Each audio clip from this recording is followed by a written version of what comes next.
최근 한 통계에 의하면 10명 중에서 8명이 코로나 바이러스 팬데믹이 스트레스의 큰 요인이 되었다고 말했고, 3명 중 2명이 이로 인해 스트레스가 높아졌다고 느낀다고 말했습니다. 스트레스의 징후는 이유도 없이 쉽게 화를 낸다거나, 생각지도 못한 감정 기복이 있다거나, 사랑하는 사람들에게 소리 지르는 것과 같은 행동을 보이는 것입니다. 여러 가지 이유로 받는 스트레스를 비롯해서 우리가 직면하는 다양한 영적 도전들은 우리가 잘못된 장소에 서 있을 때 나타나곤 합니다. 결혼식장에 가면 기쁨과 행복의 감정이 있지만 장례식장에 가면 슬픔과 아픔의 감정이 있습니다. 다시 말해, 크리스찬들의 영적 침체의 문제는 감정 자체의 문제가 아니라 어떤 곳에 있느냐의 문제라는 것입니다. 이것을 부동산에 비유해서 생각해 보고자 합니다. 저희 남편이 2005년 미국에 처음 왔을 당시 미국 생활을 어떻게 해야 하는지 들었던 것 중 하나는 절대로 다른 사람의 땅에 허락 없이 들어가서는 안 된다 였다고 합니다. 만약 허락 없이 들어가면 총에 맞을 수도 있다고 말입니다. 물론 실제로 그런 것은 아니겠지만 그만큼 소유권이 분명한 땅에 허락 없이 들어가면 불안하고 걱정스럽지만 반대로 주인의 허락을 받은 땅에 들어가면 자유롭게 그 땅을 밟을 수 있고 총을 맞을 걱정 따윈 필요가 없게 됩니다.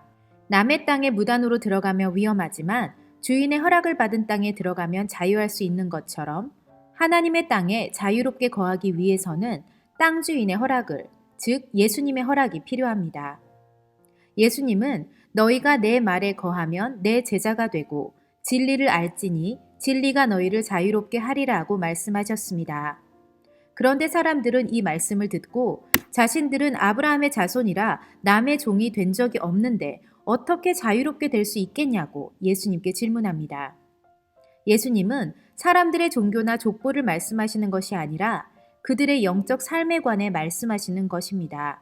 사람들은 자신이 의롭다고 생각했지만 그들의 마음은 외식으로 가득 차 있었고 죄에 소속되어 불안, 걱정, 근심, 분노의 노예가 되어 있었습니다. 예수님은 우리에게 육체적 노예 상태에서의 자유뿐만 아니라 영적 노예 상태로부터 자유케 될 것을 말씀하십니다.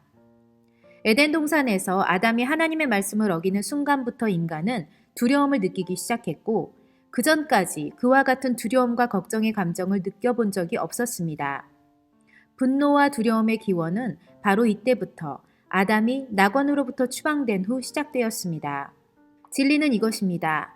하나님과 관계가 깨어져 버린 아담이 두려움, 걱정, 분노로 고통당했지만 생명을 살리는 영이신 예수 그리스도가 이 모든 것으로부터 우리를 자유케 하신다는 것.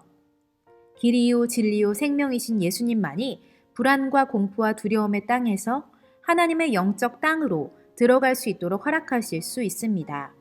즉, 우리가 하나님의 땅, 하나님이 계시는 곳, 하나님의 영이 머무시는 그 땅으로 들어가 자유를 누리려면 소유권자인 예수님의 허락을 받으면 됩니다.